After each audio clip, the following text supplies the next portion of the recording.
Quero saudar a todos com a paz do Senhor, amém. Tome seu lugar, querido, glorificando ao Senhor, prestando a Ele todo o tributo, toda a adoração, porque Ele é digno de todo louvor. Que ambiente extraordinário se tornou essa casa essa noite mais uma vez. Aleluia. Você e eu precisamos entender que nossa adoração, a nossa rendição a Deus, ela muda o ambiente, a atmosfera muda quando nós nos posicionamos diante do Senhor. Aleluia. Eu estou feliz em estar aqui essa noite, debaixo dessa tão grandiosa responsabilidade de transmitir uma porção da palavra de Deus, e uma grande responsabilidade em abrir no primeiro dia desse trabalho. Mas eu tenho uma palavra de Deus para vocês, que já queimou o meu coração e que já falou comigo. Na madrugada de quinta para sexta eu estava trabalhando e o Senhor veio, Tiago, aquela presença gloriosa. Eu estava sozinho, trabalhando fechado, e Deus veio com aquela presença e me deu essa mensagem, e eu quero compartilhar com vocês. Mas antes eu quero fazer menção à alegria de estar aqui, porque essa é a minha casa. Eu vim para essa igreja com 10 anos de idade, passei por praticamente todas as classes de escola dominical dessa igreja, cantei no grupo Meditação, cantei no Vocal Plenitude, participamos aí por mais de 15, quase 20 anos em todos os departamentos dessa igreja. E eu olhava aqui para o Ronaldo, e o Ronaldo está sentado ali. O Ronaldo é um dos meus melhores amigos, e eu lembrei, Ronaldo, com 15 anos, exatamente nesse meio, quando Deus me batizou com o Espírito Santo, eu estava abraçado com você. Você lembra? Um menino que não sabia nada, não sabia onde Deus ia levar, não sabia o que Deus ia fazer, mas em um congresso de jovens como esse, a glória de Deus encheu essa casa, irmãos. E Deus tomou muitas pessoas e batizou. Eu fui batizado aqui com 15 anos de idade. E eu me lembro que, abraçado com o Ronaldo, com o Vitor, nós fomos cheios do Espírito Santo. E as minhas lembranças desse lugar, essa semana eu tive aquela nostalgia boa, sabe? Eu estava vendo aqueles depoimentos, eu vi a Heloísa dando depoimento, eu vi a Sandrinha, eu vi a Ana Cláudia, a Mauriel, dando depoimento da sua passagem, de como foi a sua trajetória aqui. E eu vejo uma nova geração aqui de adolescentes que são filhos dos meus amigos, da época que eu era aqui, adolescentes como vocês. E hoje eu vejo que vocês estão aqui firmes em Deus. Uma mocidade linda como essa, resistindo a todas as ofertas, a todas as tentações, a tudo aquilo que o mundo tem oferecido, a toda pressão cultural, ideológica, religiosa, tudo que o mundo tem pressionado a igreja. Vocês estão aqui, queridos. Vocês são a resistência, e nós nos alegramos em estar aqui, porque foi aqui que também Deus me chamou ao ministério. Foi aqui que Deus nos despertou ao ministério. Eu tenho hoje 41 anos de idade. Minha esposa Lígia está ali, todos vocês conhecem. E meus 3 filhos também estão ali.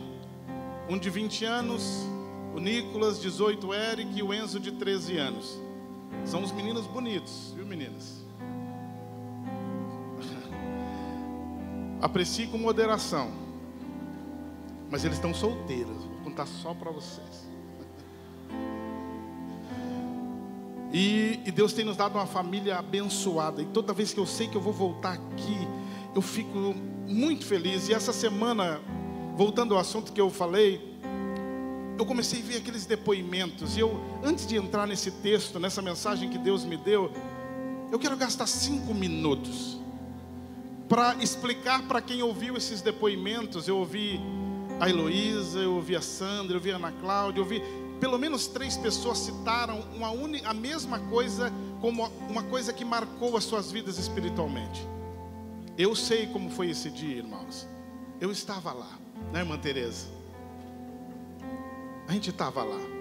Há 20 anos atrás, há 20 anos, 20 e pouquinho, a Lígia tinha acabado de ganhar o Nicolas, que tem 20 anos. Nós fomos com uma caravana para Curitiba, e a irmã Tereza, que estava promovendo tudo, sempre envolvida, e a irmã Tereza chegou em mim, eu tinha 20 anos, começando a pregar, e ela chegou em mim e falou: olha, você vai pregar lá em Curitiba, em um congresso assim, 2 dias. E eu topei pregar. E nós fomos daqui numa caravana, um ônibus lotado de jovens, adolescentes. E foi um final de semana tão glorioso. Eu não vou conseguir explicar com palavras, mas eu quero dizer isso para motivar vocês, que se nós buscarmos ao Senhor, se nós quisermos de verdade, irmãos, a gente só está na margem. Talvez você ache que chegou no ápice, no clímax do que Deus pode fazer na sua vida. E se você quiser saber detalhes, mais do que eu vou contar agora sobre esse dia, pergunta para a irmã Tereza. Pergunta o que a gente sentiu, pergunta o que Deus fez aquele dia. Porque nós saímos daqui para ir para lá, e 2 dias, eu lembro que eu preguei no sábado, e Deus tinha me dado essa oportunidade há mais de 1 mês antes. Eu preparei as mensagens, preguei no sábado, uma bênção. Mas da noite de sábado para o domingo, eu nunca falei isso aqui, irmã Tereza, foi uma das piores noites da minha vida como pregador. Eu lutei a noite inteira com Deus, porque Deus me disse: não é essa mensagem que você vai pregar aqui. E eu orava, e eu buscava, e na verdade passou a noite, passou o dia, chegou a hora do congresso. E domingo à noite, despedida, nós íamos para o culto e depois já íamos voltar de caravana. Preste atenção nesses detalhes. E eu cheguei no culto, obreiros como aqui, pastor, me assentei, mas ninguém sabia como estava o meu coração, Ronaldo, porque eu sabia que Deus estava mudando tudo, mas a minha insegurança de um pregador de 20 anos não sabia exatamente como Deus ia fazer. E por não saber, eu fiquei inseguro, e eu segurei aquele esboço comigo e falei: eu vou pregar. Só que a irmã Tereza e os irmãos que estão aqui vão lembrar, eu não sei se foi pelo congresso, eu não sei se era costume da igreja de Curitiba, mas 5 minutos antes dos pregadores pegaram no microfone, a igreja toda dobrava os joelhos. E ficava fazendo 5 minutos de joelho, lembra, irmã Tereza? A igreja inteira dobrou os joelhos. E eu aqui lá no altar, dobrei os joelhos, obreiros, presbíteros. E eu comecei a orar, e bateu um desespero na minha alma. E de repente, você foi batizado lá, Tiago? Ah, é? E nós estávamos ali, e de repente, eu acho que ninguém viu. Se alguém viu, talvez lembre.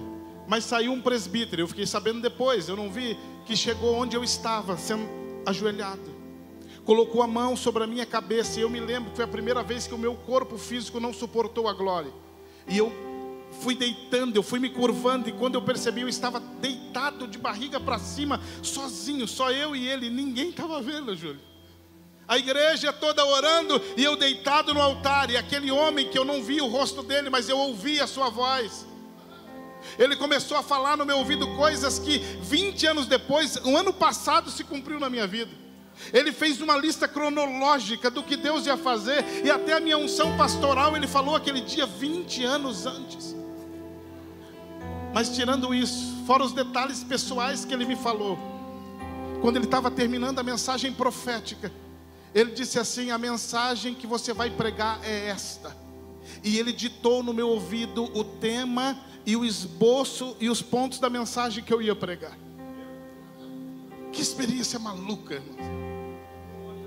Mas eu estava tremendo, e aí ele disse: para que você saiba que é eu que estou te cobrindo, você vai sentir o manto da minha glória. E quando ele disse isso, é como se um cobertor, um acolchoado pesado, fosse dos pés até o meu pescoço, e aquilo me afundou para dentro, e eu senti a glória de Deus, e aquilo parecia um choque elétrico nos meus ossos, e eu dizia: meu Deus, parecia que eu ia morrer.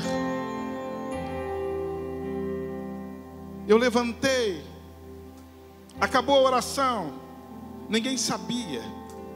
Eu não sei o que eu preguei aquele dia, eu não sei o tema que eu preguei, eu não sei a mensagem que eu preguei, mas eu sei que eu me levantei, embolei aquele esboço, coloquei no bolso e fui pregar exatamente o que Deus havia dito aos meus ouvidos. Resumindo essa história. Aquela igreja, Deus tomou aquele lugar. Não tinha a ver comigo, irmãos. Tinha a ver com o que Deus queria fazer aquela noite. Eu era só um canal. E Deus precisava mexer comigo para que eu entendesse. Então Ele mexeu, mas eu sei que não era eu. Eu sei que era só um canal. Foi ali que eu entendi que eu só preciso estar disponível. Eu só preciso me colocar na brecha. Eu só preciso confiar. Eu só preciso acreditar que Ele está no controle. E se isso estiver vivo dentro de mim, eu abro a boca e o Senhor fala. E eu me lembro que eu preguei, não lembro a pregação, mas no final do culto, a igreja tomada. Você estava lá, Tiago? O Tiago foi batizado do Espírito Santo lá. Acho que uns 13 ou 14 que eu contei aquele dia. Deixa eu resumir. A irmã Teresa vai lembrar mais do que eu. Quando a irmã Teresa foi curada de um problema na coluna aquele dia. E eu me lembro de várias coisas que aconteceram. Mas quando terminou a reunião, que era para terminar, um exemplo, 9h30... já fazia 45 minutos a 1h, que era para a gente ter ido embora, e nenhuma pessoa saía da igreja. Mas não tinha mais ninguém no microfone.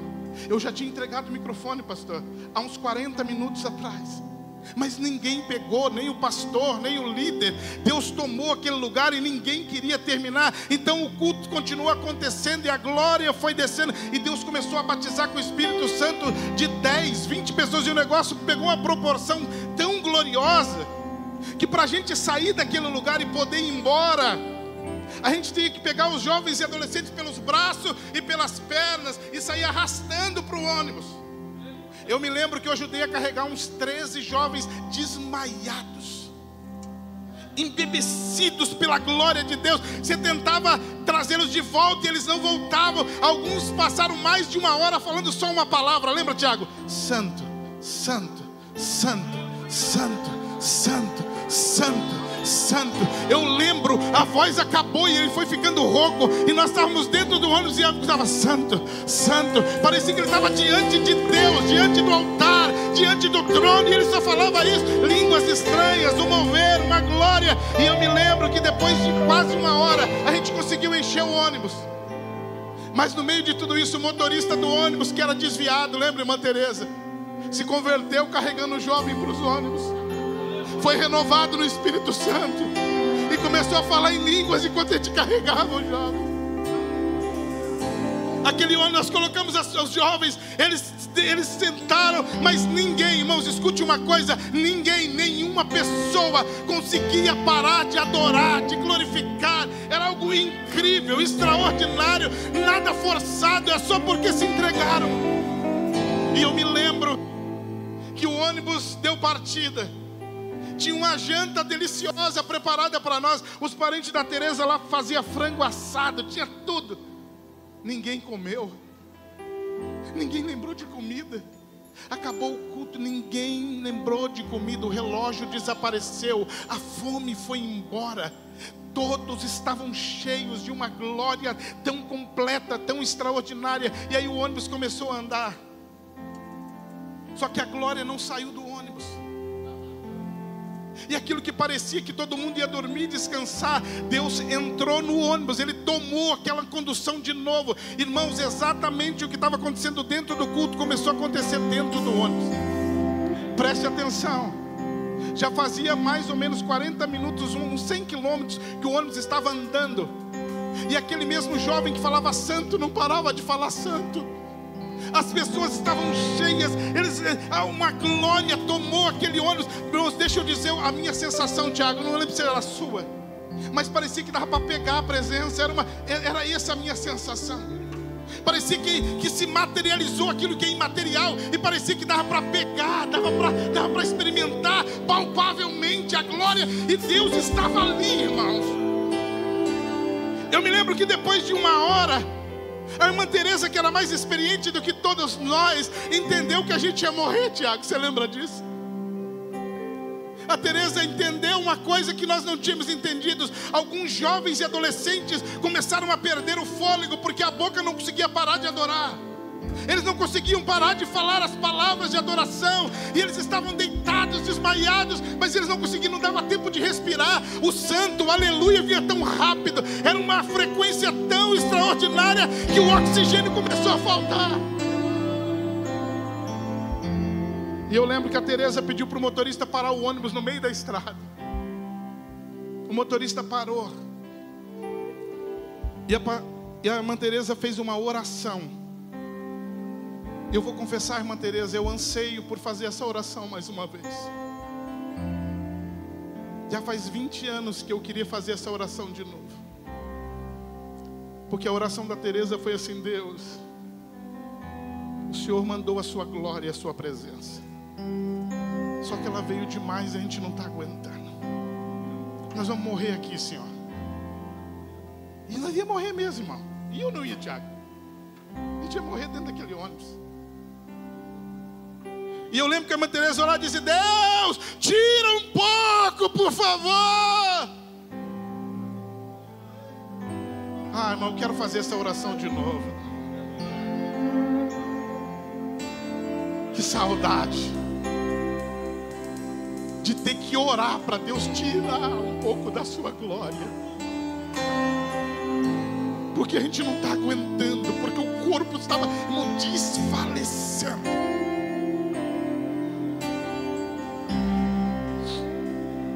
Eu anseio por fazer essa oração. E eu me lembro que depois dessa oração, sabe quando a música, tecladista, me ajuda aí, toca mais alto. Agora vai abaixando gradativamente. Isso aconteceu dentro do ônibus.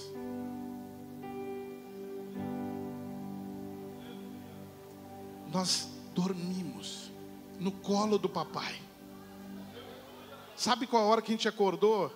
Ninguém quis parar imposto, ninguém quis comer em salgado, ninguém queria nada. Nós desmaiamos naquele momento. Irmãos, a gente acordou aqui na frente dessa igreja. E parecia que a nossa visita não tinha sido para Curitiba. Parece que a gente foi para o céu e voltou. Parece que a gente tinha habitado um lugar celestial. Uma glória sobrenatural. E por que eu estou dizendo isso? Porque essa semana eu revivi isso mais uma vez. Quando eu ouvi as meninas falando: olha, o que marcou a minha adolescência, a minha juventude, foi esse dia. Irmãos, porque coisas extraordinárias Deus tem para nós. O que eu quero pregar aqui essa noite tem a ver com posicionamento. Tem a ver com jovens que ainda querem viver essa experiência. Que em meio a uma geração corrompida, uma geração que já está se esquecendo da palavra, da retidão, já não sabem mais o que significa santidade, já não sabem o que significa dos joelhos dobrados, lágrimas ao chão, coração quebrantado, não sabem mais o que é as lágrimas saírem quente dos olhos e você saber, ter a certeza absoluta que você está diante do Deus, o Rei da Glória, o Senhor dos Senhores, e a única coisa que te interessa é dizer: santo, santo, santo, Ele é santo, Ele é santo, Ele é adorado, Ele é digno, a nossa alma o adora. Oh! Há uma pressão sobre nós. Oh, glória!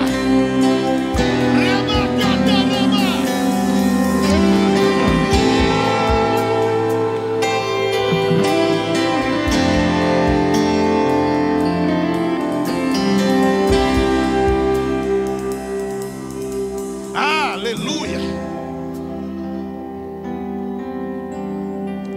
Há uma pressão sobre nós nessa geração. Mas eu vim aqui dizer que se a gente resistir, irmãos, vocês poderão viver coisas tão extraordinárias que vocês vão contar para os seus filhos, para os seus netos, seus bisnetos saberão o que vocês viveram. Gerações, e depois que você partir, ainda vão dizer sobre quem Deus era na sua vida, quem Deus foi na sua história, como Deus te levantou, como Deus te colocou diante dele, como Deus resgatou você, como Deus limpou você, como Deus fez a obra dele na sua vida. Eu estou pregando aqui hoje, apostando todas as minhas fichas, que no meio desses jovens e adolescentes vão ter pregadores 10 vezes melhor do que eu, vão ter profetas 10 vezes mais, com mais ousadia do que qualquer outro que está aqui dentro. Eu vim aqui pregar e profetizar que Deus vai vai levantar no meio de vocês uma geração que não vai ser essa geração que estão falando por aí. Alguns pregadores por aí estão dizendo que essa geração, Tiago, é a pior geração de todas. Estão dizendo que vocês não vão prosperar. Estão dizendo que vocês não vão ter experiências com Deus. Eu não vim aqui contar dessas experiências para que vocês acreditem que é inalcançável. Não. Eu vim aqui para dizer que vocês podem nos superar. Vocês podem ir mais além do que isso, irmão. Deus, a única coisa que a gente precisa é quebrantar o nosso coração. Mas deixa eu entrar aqui. Quantas experiências, minha mente está sendo bombardeada aqui por coisas tão gloriosas que nós vivemos aqui. Esse altar aqui, pastor Ezequiel, no altar antigo, não esse, eu nadei nele, eu mergulhei nele. E as pessoas que me viram, eu não sabia, disseram que eu dava abraçadas nesse chão. E que eu mergulhei aqui, mas o que eu estava vivendo com Deus era como se eu estivesse em um oceano, quando você vê aqueles corais e que você está nadando no meio. E eu me lembro que eu só queria ir mais fundo, eu só queria ir mais fundo, eu só queria ir mais fundo. Mas a experiência visível para quem estava aqui é como se eu estivesse nadando no chão. Eu ainda anseio para ver uma geração que não vai se envergonhar de viver coisas sobrenaturais em Deus, e que vão se entregar de tal forma que vão viver essas experiências, e vocês terão coisas para contar, não que os outros viveram, mas coisas que vocês estão vivendo em Deus. Aleluia. Irmãos, o texto desse congresso e o tema é extraordinário. Nós somos a resistência. Sabe o que é resistência? Resistência é a última instância de rendição. É quando todos já se renderam. É quando todos já se entregaram. É quando todos estão dizendo assim, mas todo mundo faz. Está normal. Sabe quando estão dizendo, sabe, há uns 20 anos atrás ou mais, coisas que hoje nós crentes estamos achando normal, mas nós sabemos que é pecado, mas nós toleramos de certa forma, para que não venha espantar as pessoas, não venha criar um certo desconforto. Mas eu vim aqui essa noite como profeta de Deus, para dizer para você que pecado continua sendo pecado, e santidade continua sendo santidade, intimidade com Deus ainda continua sendo intimidade com Deus, e Deus quer isso conosco, queridos. Uma geração que tem tantas oportunidades. Eu vou repetir, vocês podem chegar muito mais longe do que a geração dos seus pais chegaram, porque vocês têm o que eles não tiveram. Vocês têm o que eu não tive. Vocês podem ir muito mais longe. Quando eu olho para Daniel, a história de Daniel 1:8 diz assim, na versão que eu mais gosto, diz assim: e ele decidiu, que é a mesma palavra ali do propôs no coração, não se contaminar. Deixa eu te dizer uma coisa. Daniel, seus 4 amigos, que agora se chamam Sadraque, Mesaque e Abednego, estão no exílio babilônico. Foram tirados de Judá e foram trazidos como escravo, e foram colocados agora na Babilônia. Vocês sabem a história.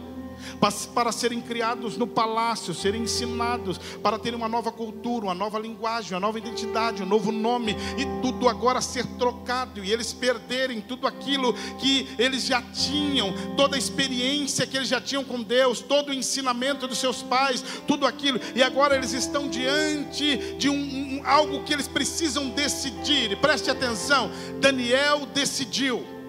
Mas eu vim aqui dizer hoje que decisão não é movida por emocionalismo. Daniel não estava emocionado quando ele decidiu. Daniel não decidiu por uma pressão religiosa. Daniel não decidiu porque os pais dele ficam mandando mensagem, não faça isso, não volta atrás. Não tinha isso. Eles estavam sós. E sabe qual era a idade deles? De 14 a 17 anos. Eles estão na Babilônia. E Daniel decidiu: eu não vou me contaminar. Eu não vou me render às ofertas e aos pratos desse lugar. Deixa eu dizer uma coisa interessante que eu descobri para vocês. Você sabe quantas decisões um ser humano toma em média por dia? Você sabe? Chuta alguém. Hã? Muitas. Fala, irmãos. Quando você olha para você, quantos? 15. Tem uma pesquisa americana muito séria,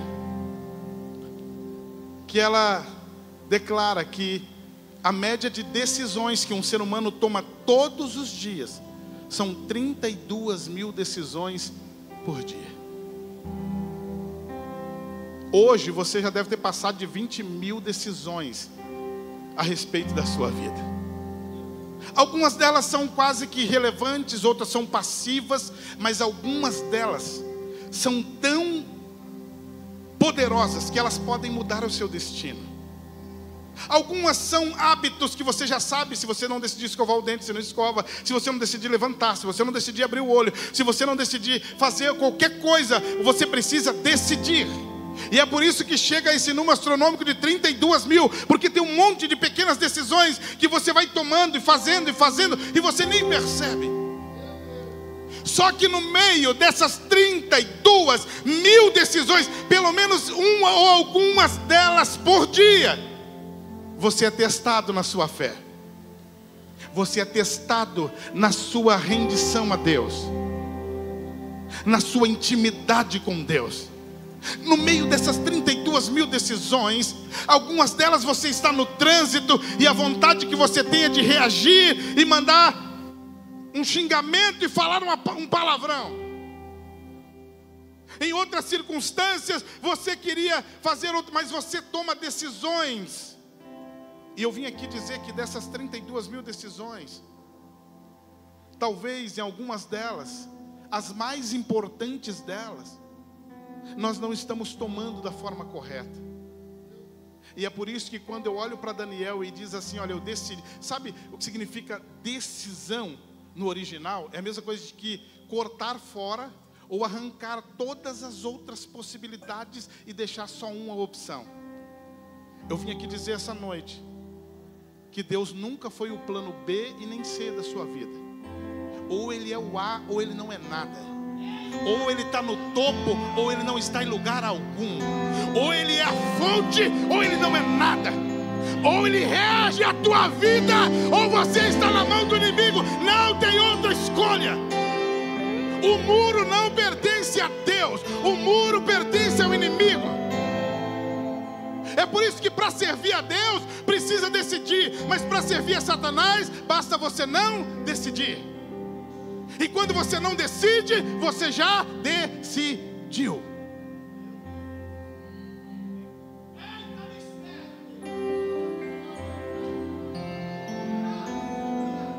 Eu prego essa noite para uma igreja que a minha esperança é que você corte fora da tua vida tudo que atrapalha a sua única decisão essa noite. Irmão, passe a espada, arranque tudo pela raiz, tudo aquilo que te atrapalha. Eu vou dizer algo mais profético aqui essa noite, e se for com você, receba. Tem algumas pessoas, pastor Ezequiel, que estão construindo as suas vidas e chegaram um momento da sua vida que perceberam que as paredes foram feitas tortas, sem princípio, sem evangelho. Mas porque gastaram tempo, relação, dinheiro, recursos, não querem voltar atrás e reconstruir. Ouça, é profético. Você está desse jeito, segurando as paredes que você sabe que já deveria ter caído, porque elas foram construídas sobre uma primícia que não é verdadeira. Mas eu vim aqui essa noite, talvez você está dizendo, me ajuda por favor, me ajude a segurar essas paredes. Mas eu vou te dizer uma coisa, eu não vou te ajudar a segurar parede alguma. Eu vim aqui essa noite para orar, para que você tenha coragem de chutar essa parede, de empurrar ela de uma vez por todas, de derrubar ela no chão e ter a coragem de dizer, Deus, quero começar de novo. Eu comecei errado, as primícias foram erradas, eis-me aqui. Eu vim aqui para orar essa noite, para que você tenha coragem de soltar essa parede torta que você mesmo construiu com seus próprios recursos, com suas próprias forças. E eu vou ser mais profundo com você. Se Deus te chamar hoje para viver 100% o plano dele na sua vida, você está disposto? Se ele pedir, Tiago, os seus dias, as suas noites, as suas madrugadas, se ele pedir o teu cérebro, se ele pedir a tua força, jovem, se ele dizer, me dá a tua inteligência, eu quero te usar. Se Deus pedir hoje, aleluia. Se Deus falar para você hoje, deixa tudo. Mas Senhor, a minha faculdade, Senhor, o meu investimento,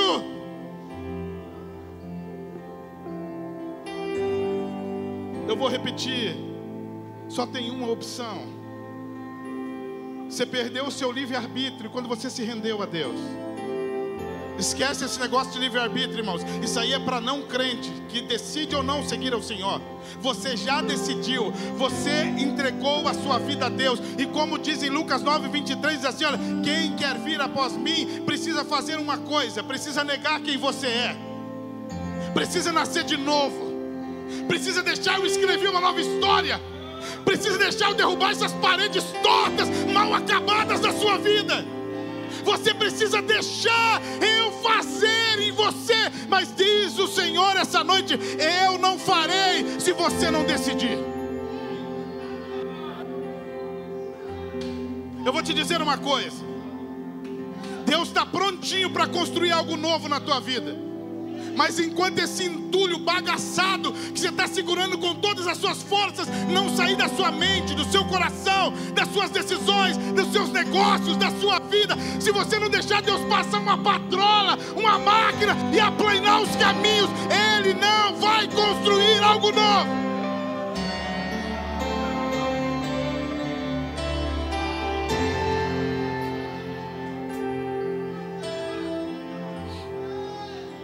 Aleluia. Há algo profético de Deus aqui essa noite. Deus vai levantar alguém. Eu estou apostando todas as minhas fichas em pelo menos uma pessoa, Geladinho. Pelo menos uma pessoa. Porque Deus precisa de pelo menos uma pessoa, irmão Uriel, que acredite no propósito dele, que acredite que Ele te chamou, que a despeito de todas as suas experiências falidas, Ele ainda tem uma proposta linda para você. O plano dele ainda é eterno. Ele não foi pego de surpresa. Deus não é pego na curva, irmão. Ele está pronto, Ele é eterno, Ele é onisciente, Ele é onipotente, Ele é Deus. Ele conhece a nossa estrutura. Aleluia. A pergunta dessa noite é: quem está disposto a cortar alguma coisa da sua vida para sobrar pelo menos um pouco mais de espaço para Deus fazer alguma coisa? Quem está disposto a dizer, Deus, eu gastei, eu investi, mas eu prefiro a tua vontade, eu prefiro o teu plano. Quando Daniel decide não se contaminar, eu vejo um jovem que se posicionou com mais 3 jovens. Qual foi o resultado desse posicionamento, Tiago? Leões, cova, fornalha ardente. Eu vou fazer uma pergunta a vocês. Vocês acham que só foi Daniel, Sadraque, Mesaque e Abednego que foi levado escravo de Judá para a Babilônia? Foram 3 remessas de jovens, de pessoas. Muita gente foi levada. Quantos decidiram?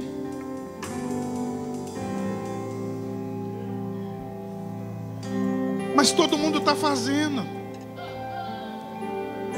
Está normal. Antes era mais assim, mas agora é normal. Agora fornicar é normal. Mentir é normal. Trair o esposo, trair a esposa é normal. Nós normalizamos aquilo que Deus abominou, e é por isso que muitas das vezes nós estamos vivendo não o propósito, mas estamos fora do propósito de Deus. Deixa eu dizer uma coisa, queridos. Existem princípios no Evangelho que são irrevogáveis, imexíveis, imutáveis, e não se pode arrancar. Ou a gente continua acreditando que Deus ainda é santo, que Ele ainda tem o domínio dessa casa, que Ele ainda é Deus sobre nós, que Ele ainda exige santidade, que Ele ainda exige que nós tenhamos uma vida de retidão a Ele. Ou a gente vai para o mundo, viver o que está no mundo, irmãos. Experimenta, viva o lamaçal do mundo, se lambuze todo, porque a palavra diz que aquele que está meia boca, morno, não está desfrutando do mundo e não está desfrutando dos prazeres eternos. Deixa eu te dizer uma coisa. Você é ser humano, você vive com os pés na terra, mas os nossos olhos precisam estar na eternidade. Eu estou vendo uma igreja que está com o pé na terra, olho na terra, bolso na terra, coração na terra, decisão na terra. Não estão nem preocupados com a trombeta soar, não estão preocupados que o céu vai se abrir, não estão preocupados se o teu nome vai ser chamado, não está preocupado se Deus vai dizer: vinde benditos de meu Pai, ou se Ele vai dizer: afaste de mim, porque eu não vos conheço. Qual é a tua real preocupação?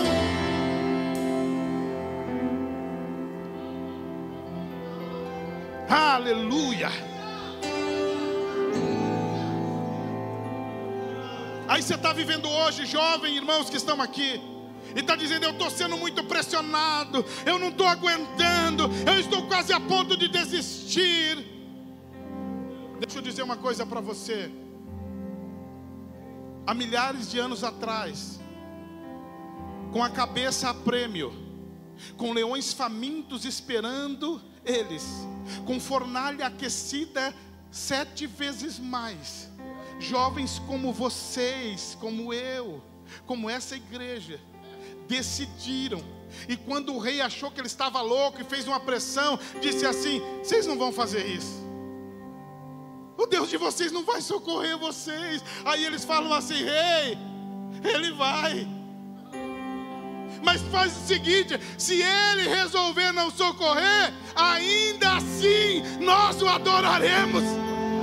Se Ele resolver que a hora chegou, que a gente tem que partir, nós vamos partir com Ele, diante dEle, rendidos a Ele. Não mude a sua opinião sobre Deus baseado no que está acontecendo ao seu redor. Resista, irmão. Resista, jovem.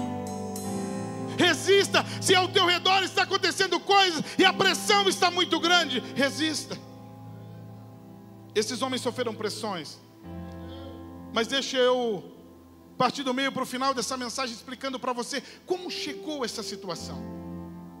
Porque esse texto que nós lemos narra o momento da história em que eles estão decidindo. Eles estão falando: não, nós não vamos voltar atrás. Mas como chegou esse momento? Volta um pouquinho atrás. Depois, preste atenção, depois que Davi morre, Salomão assume o trono. Salomão morre. Passam-se 13 novos reis. 13 reis. Um bom, um ruim, um péssimo, um pior ainda. E vão passando os reis. Quando chega um rei que toda essa igreja conhece, porque ele tem uma história que nós pregamos muito. O nome dele é Ezequias. O rei Ezequias reinou sobre Israel. O 14º rei depois de Salomão. Preste atenção. E quando ele é rei, ele é um dos melhores reis de Israel. Ele é piedoso. Ele é um homem que sabe como lidar com o povo. É um servo de Deus. Só que depois de 14 anos de reinado, Deus chega nele e fala assim, através de um profeta: vou te levar. Arruma a sua casa, que eu vou buscar você. Diante dessa decisão, preste atenção, Ezequias tinha uma decisão a tomar: ficar em silêncio e falar: Deus, quem sou eu para dizer que não é a minha hora, se o Senhor disse que é a minha hora? Ele poderia ter dito isso. Mas Ezequiel virou para o lado na cama, ele já estava doente. E fez uma oração de insistência. E ele insistiu, e ele insistiu. E enquanto ele está orando, o profeta está caminhando e voltando para casa. Mas aí Deus pega o profeta no meio do caminho e diz para ele: volta lá. E diz para ele que eu vou acrescentar 15 anos na vida dele. Segura o glória, irmão. 15 anos? 15 anos. Pô, já reinei 14, vou ir lá mais 15. No terceiro ano do seu reinado, nasce um filho. Do terceiro ano desses 15 anos que Deus deu a mais, nasce um filho. O nome dele é Manassés. Eu vou perguntar bem fácil para vocês. Era para esse menino ter nascido se Deus tivesse levado, sim ou não? Não. Mas o menino nasceu. E assume o trono de Israel com 12 anos. Reina por 29 anos. Não, reinou por 55 anos. Foi o rei que mais reinou sobre Israel em quantidade de anos. Sabe quem foi Manassés? Foi um dos piores reis que Israel já experimentou. Ele tirou a adoração do templo. Ele derrubou os altares. Ele bagunçou com a igreja. Ele tirou os utensílios do altar. Ele acabou com tudo. Ele trouxe a promiscuidade, misturou, arrebentou. E durante praticamente 2 gerações, esse homem reinou. Preste atenção. Deus disse: eu vou te levar. E ele diz: não, Senhor, não me leva não, quero viver mais. Quando ele morre, quando Ezequias morre, Manassés tem 12 anos. Eu vou dizer uma palavra agora, vou abrir um parênteses aqui, preste atenção. A sua resistência sempre deve ser contra o pecado, contra a promiscuidade, contra qualquer pecado explícito ou não explícito. A sua resistência deve ser a qualquer coisa que arranque você da presença de Deus. Mas ouça o que eu vou dizer agora: não resista a Deus. É prejuízo, irmão. Nunca resista o que Deus está querendo fazer na tua vida. Ah, mas parece que eu tenho uma ideia melhor do que a dele. Mas você não tem. Ah, se eu viver mais 15 anos, eu vou fazer mais um monte de coisa boa. Você pensa que está no controle. Mas Deus permite nascer Manassés para mostrar para nós hoje. Aproximadamente quase 3.000 anos depois, eu estou pregando usando a história de um homem que resistiu a uma palavra diretiva de Deus, que seria o maior milagre do seu ministério. Deus avisou o cara. Deus deu a oportunidade e falou: arruma a sua casa, não vou te pegar de surpresa. Conserta esses negócios aí que eu vou te buscar. E ele disse: não, Senhor. Aí sabe o que Deus diz? Então resolve. Você decidiu. A decisão de Ezequias pesou sobre toda Israel. Não foi só sobre a casa de Ezequias. Todos penaram, todos sofreram por uma resistência. Eu sei, irmão, eu já preguei esses 15 anos como milagre. Eu sei que talvez você pensa que esses 15 anos, que coisa extraordinária, Deus deu mais 15 anos ao homem. Mas Deus estava dizendo: eu quero é te levar, eu não quero te dar 15 anos. Eu quero que a sua história continue sendo uma história marcada por coisas boas. Mas quando lembrarem de você a partir de agora, vão lembrar que o teu filho foi o pior rei de Israel. Eu vou repetir, irmãos: não resista a Deus.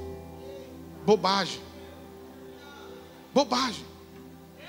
Resistir a Deus é a pior coisa que você pode fazer. Sabe por quê? Porque você não enxerga um palmo na frente do seu nariz. mas Ele já está na eternidade. Ele é o Pai da eternidade.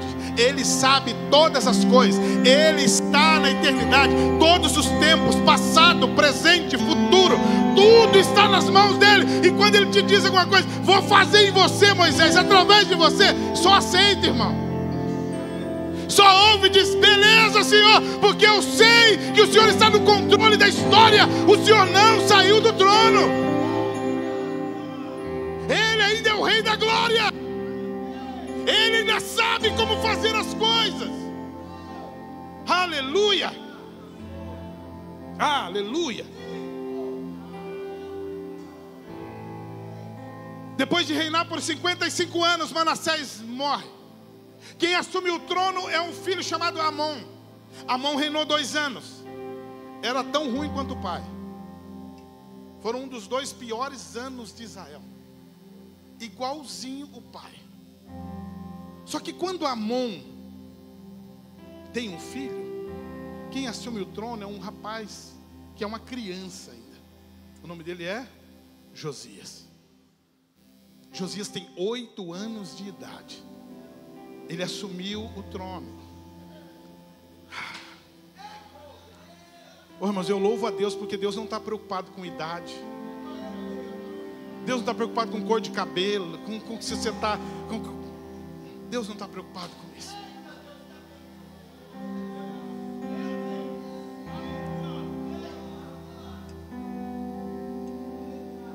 Oito anos não dá. Quem disse que não dá?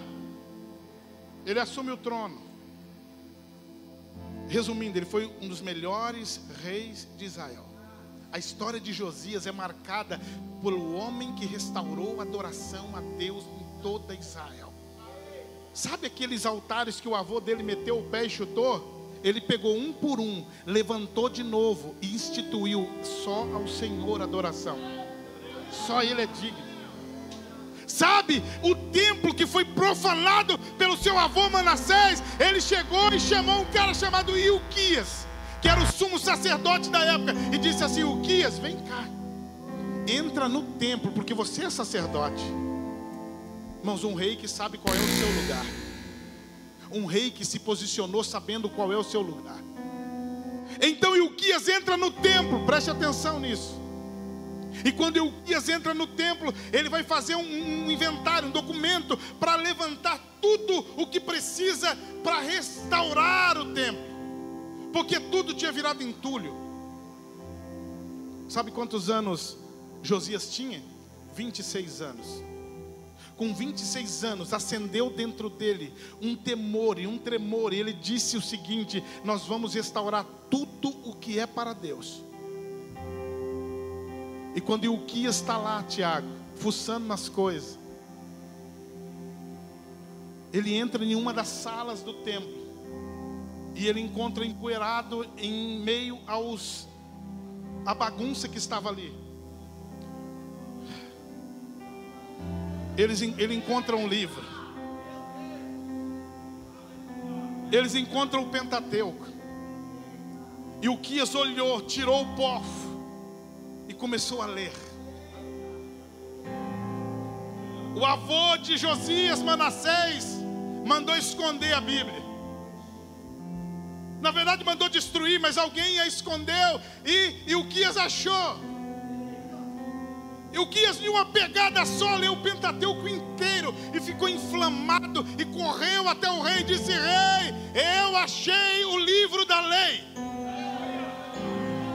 Eu achei, eu encontrei a palavra, eu encontrei os mandamentos. Preste atenção, Israel, Judá já está vivendo há mais de 60 anos, 70 anos, sem instrução divina, sem palavra eterna, sem Deus dar uma direção, porque eles estavam vivendo baseado em reis péssimos. Mas agora Ilquias achou o livro, irmão. Onde o livro estava perdido, Tiago? Dentro do templo. Segura aí, irmão, vai doer, mas vai curar. Não estava na rua, não estava no pátio, ninguém tinha roubado e levado para sua casa. quase 100 anos depois, acharam esquecidos, Tiago, o livro dentro da igreja, irmãos.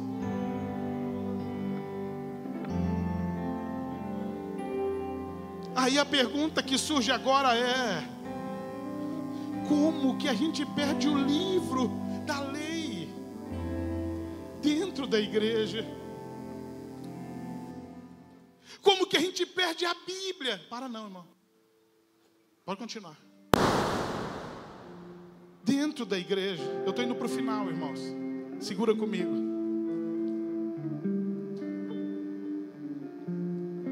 Onde a Bíblia estava perdida? Onde, irmãos? O que o templo representa para nós? Um lugar sagrado, um lugar de busca, um lugar de entrega, um lugar de aprendizado, um lugar onde nós nos rendemos a Deus. E agora, depois de tantos anos, o livro é recuperado. E depois que Uquias lê, que Josias lê, eles entendem que precisam obedecer. Mas eu quero destacar uma coisa: quando que a gente perde a Bíblia, a palavra de Deus dentro da igreja? Ô irmão, quando que a gente faz isso? A gente faz isso quando a gente valoriza mais a aparência das coisas do que a profundidade em Deus. Quando que a gente perde a Bíblia na igreja? Quando a gente valoriza mais a performance do que um coração quebrantado. Quando que a gente perde a Bíblia, mesmo estando no altar? Quando a gente valoriza mais os likes, os aplausos, as curtidas, o reconhecimento humano, do que dar glória ao Rei da Glória, do que reconhecer que só Ele é digno da nossa adoração. Quando que a gente perde a Bíblia na igreja? Quando a gente dá ouvido a todas as outras coisas, mas já perdemos os ouvidos sensíveis à voz do eterno Deus. Ele fala, Ele continua falando, Ele continua revelando, Ele continua chamando, mas já não existe mais ouvidos para ouvir. Pode chorar mesmo, irmão. É motivo de choro. Quando que a gente perdeu a Bíblia na igreja? Quando a gente presta atenção em tudo, mas o nosso coração já perdeu a sensibilidade pela presença dEle. Quando a gente aprendeu a fazer culto e a gente já sabe como vai começar e como vai terminar, e a nossa preocupação não é pedir perdão, não é arrependimento, não é quebrantamento, não é mudança de vida. Quando que a gente perde a Bíblia na igreja, irmãos? Quando a gente tem tempo para tudo, mas quando é para as coisas de Deus, nós temos desculpas e mais desculpas. Quando a gente perde a Bíblia na igreja, irmãos? Quando?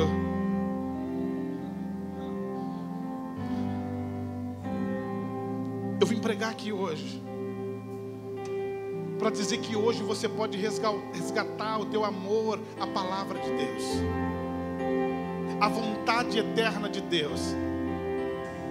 E se você por algum motivo você perdeu a palavra mesmo estando na casa, você perdeu a direção mesmo estando diante dessa glória, ainda assim essa noite eu estou aqui pregando e dizendo: olha, você pode essa noite ter uma experiência com Deus e Ele revitalizar você, Ele recuperar você, Ele renovar você, Ele colocar você de novo no plano eterno dEle, a qual Ele nunca acreditou que você sairia.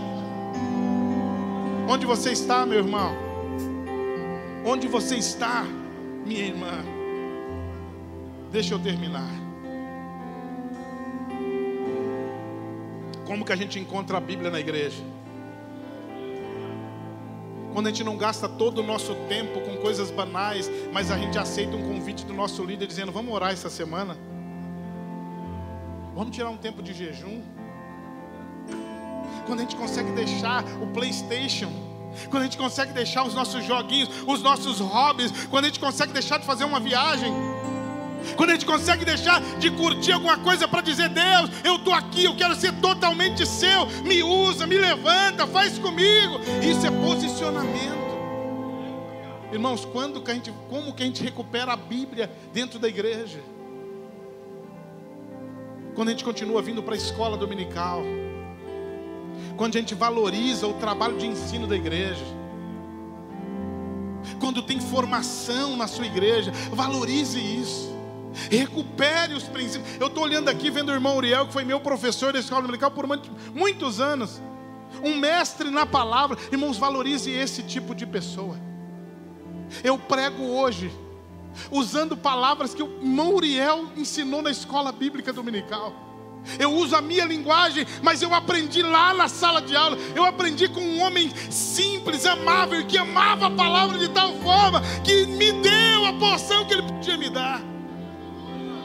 Ô irmão, como que a gente recupera a palavra na igreja? Quando a gente para de gastar todo o nosso tempo com bobagem, com picuinha, com converseirinho, com coisa que não vai te levar, vai só atrapalhar. E aí a gente se une como igreja, a gente perdoa o irmão, a gente abraça o irmão, a gente diz: eu sei que você errou, eu sei que você cometeu, mas eu te perdoo, eu quero voltar a me relacionar com você. É quando nós nos unimos.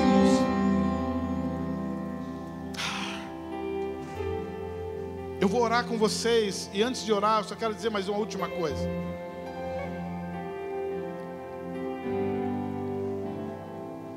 Esses meninos foram levados para a Babilônia. A Babilônia, para sua época, era uma metrópole poderosa, à frente do seu tempo, moderna. Todo jovem que queria estudar, com certeza gostaria de ir para lá. Judá estava no meio de duas potências mundiais. Estava no meio entre o Egito, geograficamente, estava entre o Egito e a Babilônia. Preste atenção nesse detalhe, eu vou terminar aqui nesse ponto. Geograficamente, se você for lá no mapa, abaixo vai estar o Egito, e do outro lado vai estar a Babilônia, um mapa bíblico. O reino de Judá, depois que Salomão morreu, Israel se dividiu em dois reinos, reino do sul e reino do norte. O reino do sul é Judá e Benjamim, que é a tribo de Davi. E eles estão exatamente no meio, entre o Egito e a Babilônia. Preste atenção. O que significa o Egito para esse povo que está no meio? Lugar onde Deus nos tirou. Lugar onde a gente foi escravo, dominado. Mas Deus, com mão forte, diz a Bíblia, nos arrancou. Ele abriu o mar, tirou água da rocha, mandou maná do céu, coluna de fogo à noite, nuvem durante o dia. Irmão, se você for calcular, coisas extraordinárias. Deus está dizendo: é eu que estou arrancando. Como? Represou o Jordão. Deus fez tudo, irmão. O que Deus estava dizendo assim: foi eu quem tirei vocês. De onde? Do Egito. Agora vocês estão aí, ó, vocês são livres. Terra que o quê? Emana leite e mel. Só que Babilônia cresceu mais do que o Egito. E o Egito que os escravizou já tem quase 1 milênio antes. Mas ainda é uma potência. Só que agora existe a Babilônia, que é muito mais poderosa militarmente, religiosamente, estruturada, mas uma escola. Só que o que tentaram fazer com os meninos quando eles entraram lá? Primeira coisa que fizeram com eles: vocês vão precisar comer o que a gente come. E o que o rei comia era oferecido aos deuses pagãos. E por isso Daniel não aceitou. Segunda coisa que tentaram fazer: vocês vão precisar mudar de nome, uma nova identidade. Cultura, outra. Vocês vão aprender a nossa cultura. 3 anos aprendendo todo dia sobre a nossa cultura. Você está entendendo o que eles estão tentando fazer? Descaracterizar tudo que já havia sido construído dentro daqueles jovens. Eu vou terminar essa mensagem dizendo para você: você entendeu que Satanás não mudou a estratégia? Você acha que Satanás mudou a estratégia? Não. Qual é o papo dessa geração hoje? Precisamos desconstruir. Família sacerdotal ou não? Patriarcal? Não. Obedecer pai e mãe? Não. Aborto? Sim.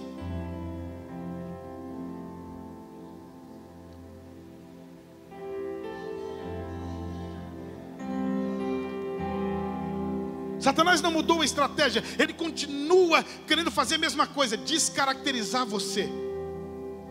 Ele sabe que você tem uma identidade, uma cultura do céu, que foi plantada no arrependimento quando a graça te alcançou. E é por isso que eu disse que nós vivemos na terra, pisando aqui, mas o nosso olho ainda enxerga a eternidade, porque a cultura que está em nós, ela veio de lá, irmão. Não veio da terra, não nasceu na terra. A nossa redenção veio do alto, a nossa salvação veio do alto. O véu do templo se rasgou, não foi de baixo para cima, foi de cima para baixo. Era Deus dizendo: é eu que estou restabelecendo o relacionamento, é eu que estou pagando o preço para ter você de volta para mim. É eu que estou enviando Jesus para resgatar vocês, mesmo vocês sendo pecadores. Não veio da terra, irmãos, mas veio do céu. Deixa eu te dizer uma coisa. Eles estão no meio. Só que Babilônia diz o seguinte: agora nós somos poderosos, vamos dominar Judá. Porque o reino do norte, que já era 10 tribos, já tinha sido dominado pelos assírios há quase uma centena de anos. Só faltava Judá e Benjamim. Então disseram: olha, nós vamos invadir, vamos dominar e vamos trazer. Aí os reis de Judá ouviram isso e disseram o quê? Vamos nos unir. Com quem? Duvido você falar. Sabe com quem eles tentaram fazer aliança para resistir à Babilônia? Com Deus? Com quem, pastor? Com o Egito. Ô, irmão, tem hora que a gente precisa criar vergonha na cara, de verdade, irmãos. Porque Deus foi lá, arrancou esse povo de lá. Falou: foi com mão forte que eu arranquei vocês. Eu precisei mover água, mover céu, eu precisei mover até cordonize. Eu fiz o que vocês, coisas inimagináveis. E aí, esse texto que eu estou falando aqui agora está em Isaías. Aí Deus diz assim: e vocês, quando foram pressionados por Babilônia, vocês, em vez de me procurar, vocês preferiram voltar para o Egito.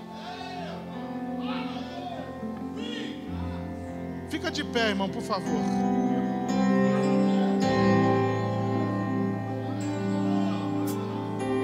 Ô, irmão, ou Deus tem misericórdia de nós, ou a gente abraça o Egito e morre no pecado, e morre na fornicação, morre na mentira, morre no erro, morre fora da presença de Deus. Eles estão sendo pressionados e só tinha uma opção correta a tomar, Júlio. Nos socorre, Deus. Foi o Senhor que nos tirou do Egito uma vez. Livra da Babilônia. O Senhor abriu o mar para nos tirar do Egito, então nos livra da Babilônia. Irmãos, Deus só estava esperando um pedido de socorro honesto.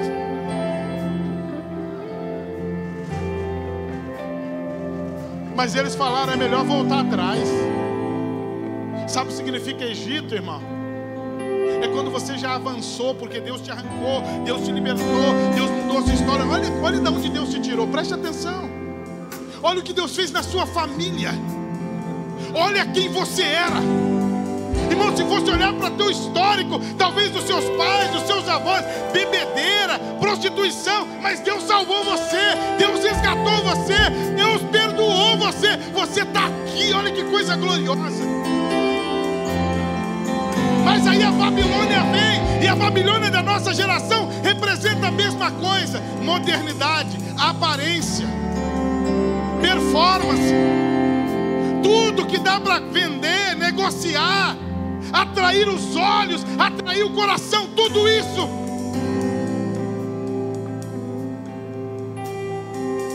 Eu vou orar com vocês agora,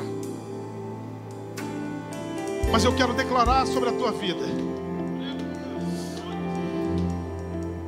O Egito não é mais o teu lugar.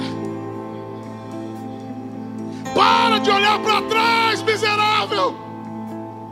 Deus já te limpou, Deus já te arrancou de lá, homem. Olha quem você era.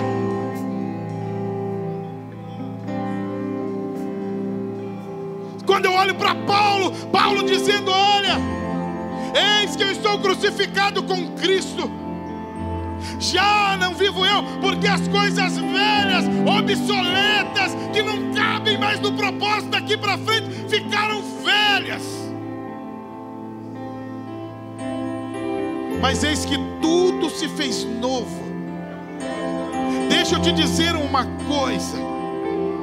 O único motivo que você tem autorização para olhar para o Egito, para o passado da tua vida, é só uma. Você só tem uma autorização para olhar para trás, para olhar e rapidamente dizer: Deus é bom, olha de onde Ele me tirou. Deus é maravilhoso, olha como Ele me perdoou. Deus é grande, porque eu não merecia, mas Ele me amou. Ele me perdoou. O Egito não é mais o teu lugar. Para de olhar para trás. Para de olhar para trás. Eu quero orar esta noite por vocês e com vocês. Você decide. A decisão é sua. Mas eu quero orar. Vem comigo, instrumental, por favor. Eu quero saber se tem pelo menos uma pessoa, pelo menos uma, que ao ouvir essa pregação, o seu coração ardeu, e você entendeu que você é um remanescente. Você é a resistência que Deus está contando. Você é a pessoa que Deus está olhando hoje dizendo: deixa eu contar com você, deixa eu usar você, deixa eu batizar você com o Espírito Santo, deixa eu mudar a tua história, deixa eu fazer de você alguém poderoso na minha mão, deixa eu te usar com autoridade, deixa eu te usar com ousadia. Tem alguém aqui essa noite? Tem algum jovem que tem coragem de sair do seu lugar e vir aqui à frente para a gente orar juntos, porque você se posicionou? Tem algum irmão, algum obreiro? Tem alguém que ao ouvir disse: eu não quero ser mais o mesmo, eu quero viver algo novo, eu quero experimentar o que Deus tem para a minha vida. Aleluia! Se nós tivermos pelo menos 4 aqui essa noite. Meu Deus pode mexer com essa cidade, Deus pode mexer com esse estado, Deus pode mover coisas inimagináveis através da sua vida. Tem mais alguém que acredita? Eu sei que tem. Tem mais alguém que acredita? Será que tem um jovem, moço, homem, macho aqui, que diz assim: Senhor, joga no meu peito, eu sei que eu não sou bom, mas eu me rendo ao Senhor, eu acredito no teu propósito, Senhor? Será que tem pelo menos um adolescente que vai dizer aqui hoje: eu quero viver o que o Senhor tem para mim? Será que tem pelo menos uma pessoa que quer ser batizado com o Espírito Santo hoje? Que quer ter uma experiência profunda com o seu Deus?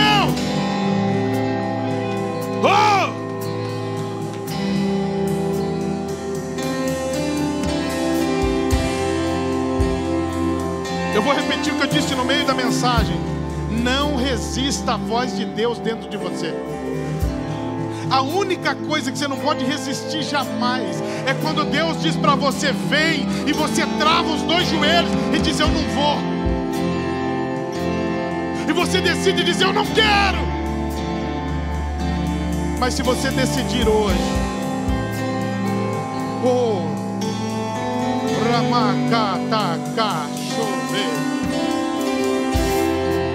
Espírito Santo de Deus, eu peço um sopro do Senhor aqui essa noite. Eu sei que o Senhor tem tocado essa igreja, eu sei que o Senhor se move aqui, eu prego aqui, eu sinto a sua glória, eu sei que esse altar está inflamado pela tua presença. Eu sei que tem homens e mulheres de Deus aqui, mas eu estou pedindo para o Senhor uma experiência nova com esses jovens, com esses irmãos aqui. Espírito Santo, sopra, sopra, sopra, sopra, sopra. Dê liberdade ao Senhor, dê liberdade ao Senhor. Ele vai levantar alguém, Ele vai promover alguém, Ele vai mudar alguém de patente aqui hoje, Ele vai dar um novo nome para alguém aqui hoje. Oh, glória! E se Ele levantar, e se Ele colocar, quem pode impedir, querido? Oh, Espírito Santo, sopra, sopra, sopra, sopra. Cadê a irmã Tereza? Vem cá, irmã Tereza, me ajuda aqui.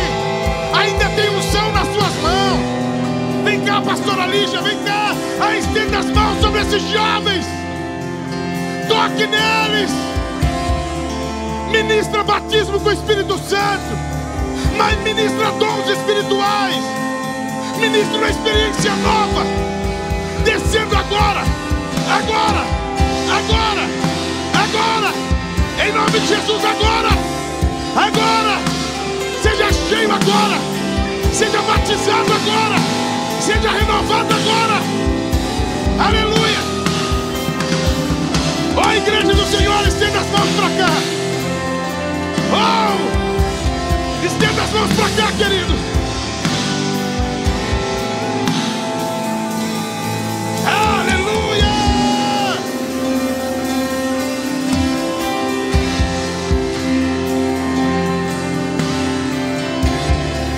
Aleluia! Deixa Deus mexer com vocês. Deixa Deus mexer com vocês. Aleluia! Dê liberdade ao Espírito Santo. Você achou que Ele não ia fazer mais? Você achou que Ele não ia cumprir? Ele está dizendo hoje: eu faço. É eu quem arranquei você do Egito. É eu quem mudei a tua história. Aleluia. Aleluia.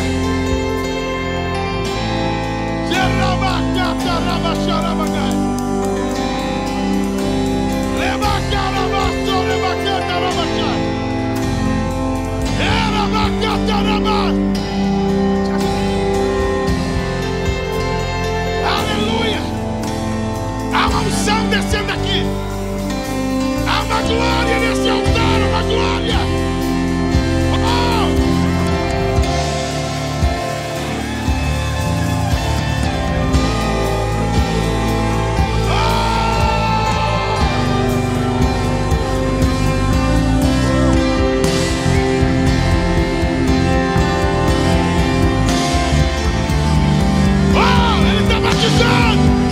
Deixa Ele batizar.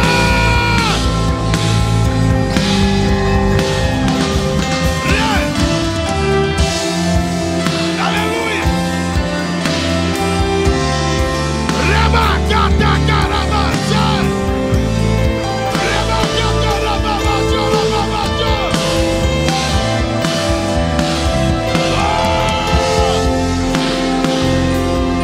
Sopra!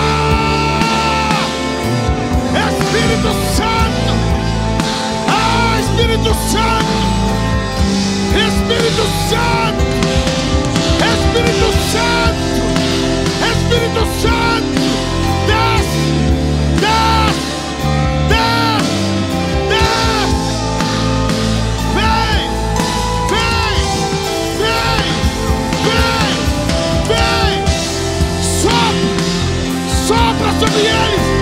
Sopra sobre eles, Senhor. Sopra sobre esses jovens. Sopra sobre esses adolescentes. Batiza, batiza agora.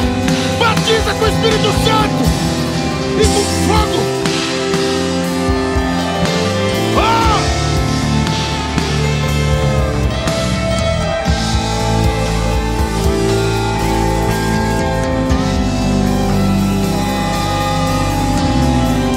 Batiza, Espírito Santo. Fogo do alto agora, da cabeça à planta dos pés. Encha ele agora, agora, agora, agora, agora, agora.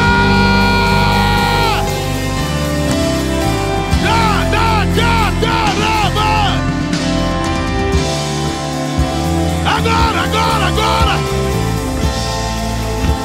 Sopra. Sopra o Espírito Santo. Sopra o Espírito Santo. Agora. Agora. Agora a porção dobrada do teu Espírito. Segura ele, querido. Agora. Agora. Receba agora. Porção dobrada do Espírito. Agora. Agora seja cheio. Seja cheio agora. Agora. Agora receba a porção do alto. Agora. Em nome de Jesus agora. Agora. Agora. Pai, eu oro aqui. Uma porção nova do teu Espírito. Oh Deus. Aleluia. Aleluia. Oh Espírito Santo, é o Senhor quem revela. Espírito Santo de Deus, uma porção nova do teu Espírito. Eu clamo agora, Senhor, agora, agora, agora, agora, agora. Derrama, Espírito Santo, derrama do seu poder agora. Manifesta sobre esses jovens, manifesta o teu poder. Dê uma experiência extraordinária agora. Algo inimaginável, poderoso, que vem do teu trono agora.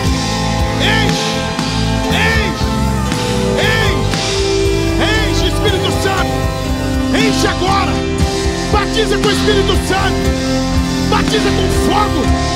Fogo, fogo. Agora, agora, agora, agora, agora, Pai.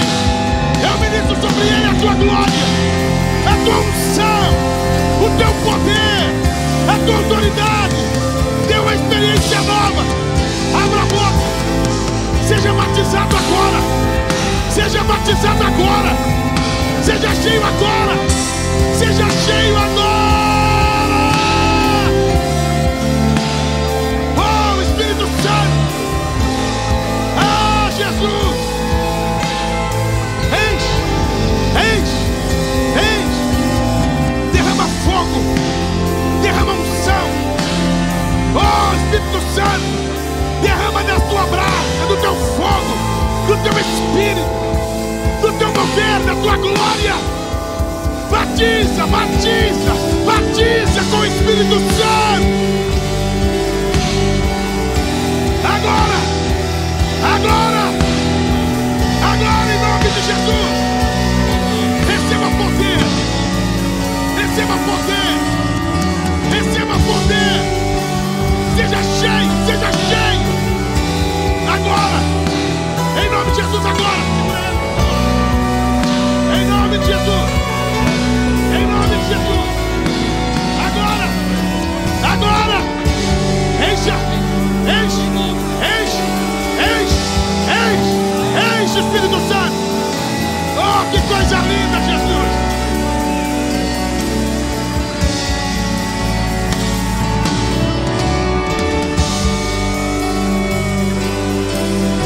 Deus está batizando aqui, querido. Ele está batizando com o Espírito Santo e com fogo. Aleluia. Ele está confirmando ministérios. Aleluia. Mais, mais.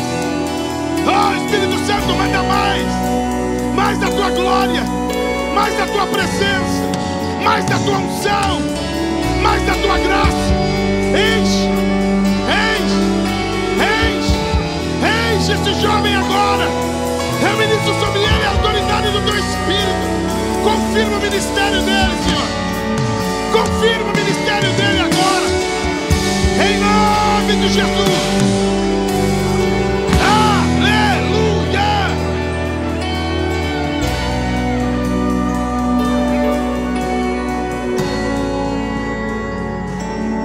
Marabassarabacantara.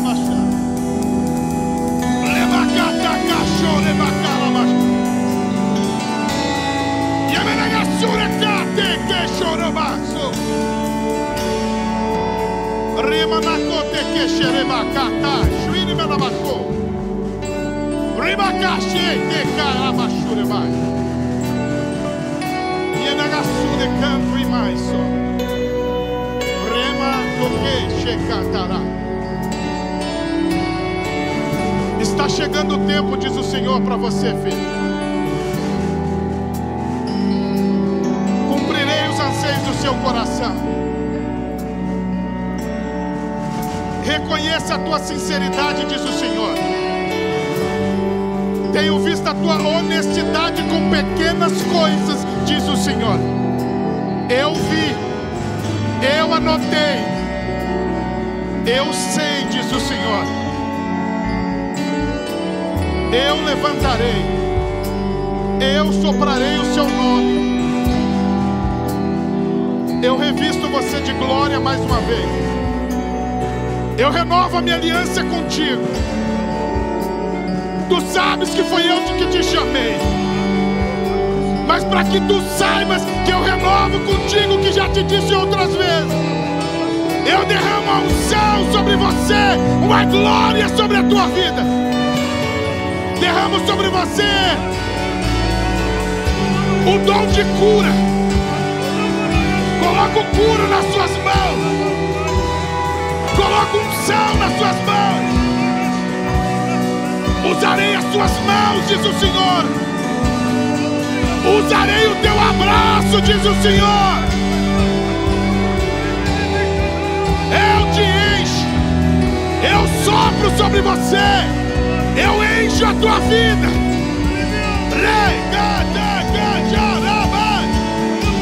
Receba, receba.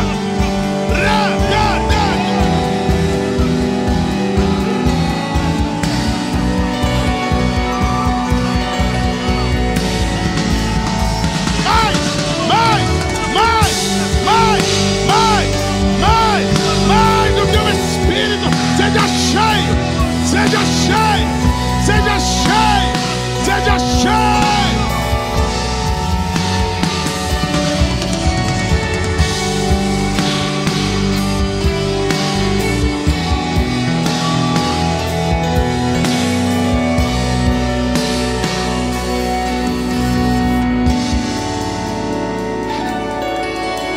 Enche, Senhor. Dê uma nova experiência. Coloca algo novo na mão dele, Senhor. Deus, com unção. Quando Ele tocar, Senhor, o Senhor vai tocar nas pessoas. Eu proclamo essa noite uma unção na vida do teu filho, que vai sair do coração dele, vai passar pelas mãos dele, e ao sair do som do instrumento, o Senhor vai tocar vidas, Pai. Em nome de Jesus. Ah, Pai, eu ministro sobre ele uma unção profética. Ele vai pregar tocando, Senhor, em teu nome. Eu peço que o Senhor derrame sobre ele o teu poder. Marca ele, Senhor. Sacode a vida dele. Derrama da tua unção. Derrama do teu poder, derrama da tua graça, renova, Senhor, para a glória do teu nome, para que o Senhor seja exaltado.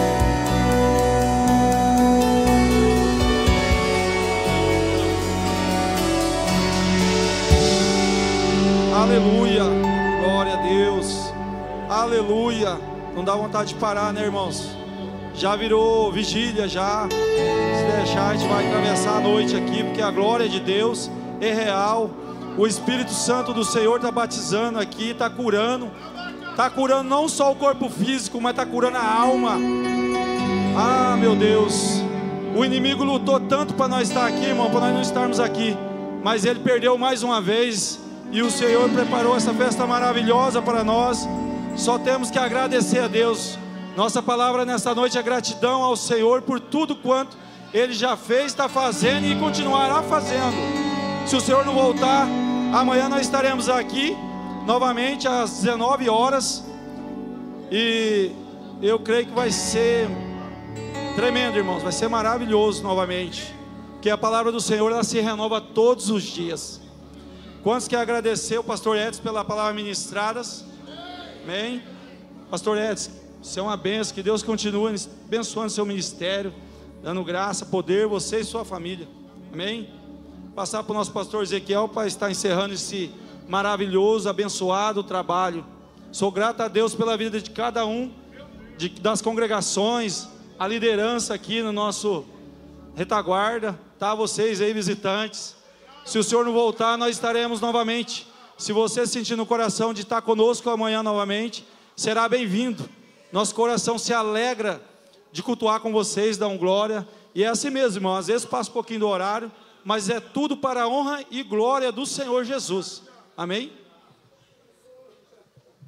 Meus irmãos, só temos que agradecer a Deus, desde ontem que Deus está trabalhando. Ontem não tinha mídia, não tinha teclado, não tinha nem o instrumental, mas a glória de Deus estava aqui. Ontem Deus manifestou nesse santuário. Deus tem um compromisso com essa congregação. Alexandre sabe disso, estava aqui ontem. O pregador saiu de boca aberta. Quando o pregador saiu de Guarulhos, quando terminou o culto, falou: pastor, o que é aquilo? Presença de Deus. Vamos colocar de pé, irmãos. Estende a sua mão. Amanhã às 19 horas, se Jesus não voltar, porque se Ele voltar, estaremos na glória com Ele. Que a graça do Senhor Jesus, o amor de Deus e as doces e meigas consolação do doce e meigo Espírito Santo, que reine em cada coração e todo o povo de Deus, diga: amém. Aquele que habita no esconderijo do Altíssimo, a vitória continua sendo nossa, pelo sangue de Jesus. Amanhã às 19 horas, estamos juntos.